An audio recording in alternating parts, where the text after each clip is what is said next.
High guys. ଆଜି ମୁଁ ବାଲେଶ୍ୱର ଯାଇଥିଲି ବୁଲିବା ପାଇଁ। ତ ବାଲେଶ୍ୱରରେ କିଛି ଜାଗା ମୁଁ ଭିଡ଼ିଓ କରିଛି। ତ ସେ ବିଷୟରେ ମୁଁ ଆପଣମାନଙ୍କୁ କିଛି କହିବି।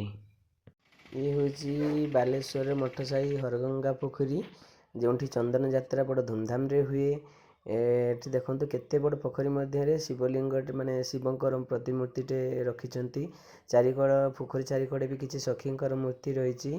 ଆଉ ବହୁତ ବଡ଼ ଧୁମଧାମରେ ଏଠି ଚନ୍ଦନ ଯାତ୍ରାଟା ବି ହୋଇଥାଏ। ଆଉ ପୋଖରୀ ଚାରିପଟେ ବି ବହୁତ ଦୋକାନ ଅଛି।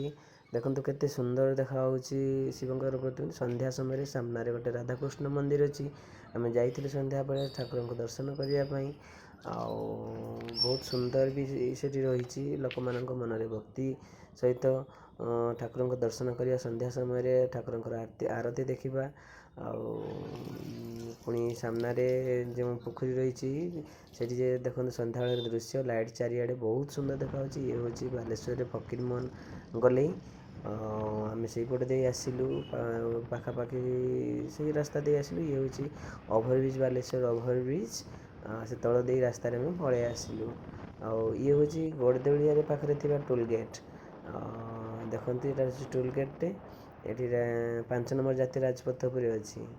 ତ ଏତିକି ମୁଁ ଭିଡ଼ିଓ ସୁଟ୍ କରିଥିଲି। ଯଦି ମୋ ଭିଡ଼ିଓଟି ଆପଣମାନଙ୍କୁ ଭଲ ଲାଗିଛି ତେବେ ମୋ ଚ୍ୟାନେଲକୁ ସବସ୍କ୍ରାଇବ୍ କରିବେ, ଲାଇକ୍ କରିବେ, କମେଣ୍ଟ କରିବେ। ରହୁଛି, ବାଏ ବାଏ।